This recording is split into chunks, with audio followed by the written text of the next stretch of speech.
Vos cotisations d'assurance vont augmenter en 2025. C'est pas une super nouvelle, mais ça s'explique. Dans cette vidéo, je vais vous expliquer pourquoi est-ce que ça arrive. Et pas de panique, je vais vous donner peut-être une ou deux astuces pour faire en sorte que l'impact soit minimal sur votre budget. Alors pourquoi cette augmentation? En fait, cette augmentation est liée à une partie de votre cotisation qui s'appelle la taxe CatNat, pour taxe catastrophe naturelle.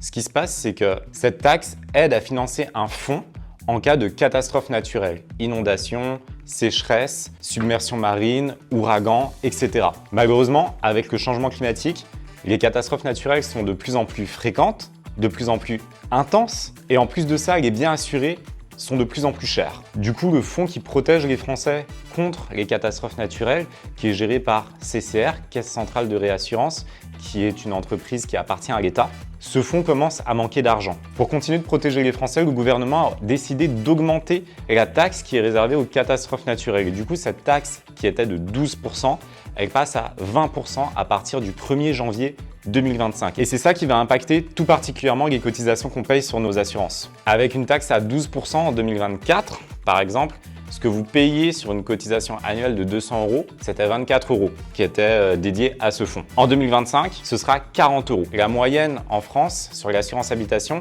elle sera de 25 € d'augmentation. Alors, est-ce que tout le monde est concerné? Oui, tout le monde est concerné. En fait, ça concerne tous les assureurs.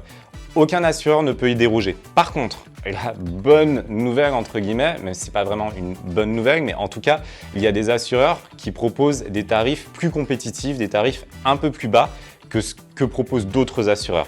Par exemple, si vous êtes assuré chez Friday, cette hausse aura moins d'impact du fait que chez Friday, les prix qu'on pratique sont bien inférieurs à ce qui est pratiqué par ailleurs. Et la petite astuce dont je vous parlais au début de la vidéo, elle est super simple.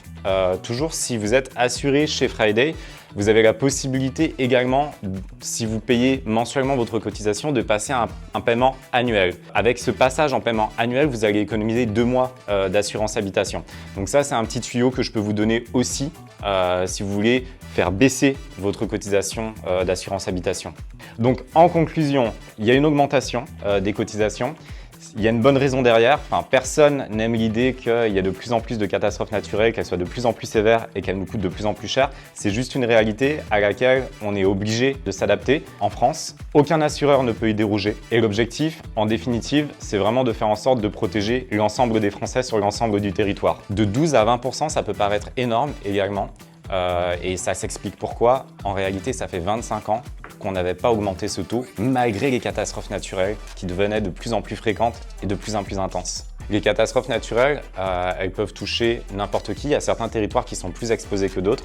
Sans ce fonds, ce qui se passerait, c'est que ces territoires qui sont peut-être plus exposés que d'autres paieraient des primes d'assurance extrêmement élevées par rapport à d'autres territoires.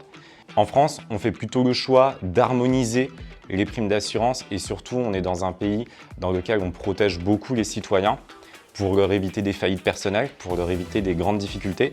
Et le fait d'avoir ce fonds qui est mis en place et cette harmonisation via cette taxe qui augmente, malheureusement, permet finalement de protéger tout le monde et de faire en sorte, par exemple, que des territoires qui sont beaucoup plus exposés ne se retrouvent pas avec des gens qui finalement n'ont juste pas les moyens de payer pour une assurance habitation. Voilà, j'espère que cette vidéo vous a été utile pour comprendre un petit peu toutes ces histoires d'augmentation de cotisations.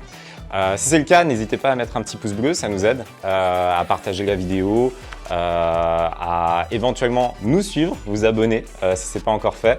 Et on vous donnera plein de trucs et astuces liés à l'assurance, donc l'assurance habitation, l'assurance auto et plein d'autres hacks de la vie quotidienne. À toutes. Donc astuce pour les propriétaires, payez votre assurance habitation après la taxe foncière. Vous allez voir, ça va rien vous faire du tout.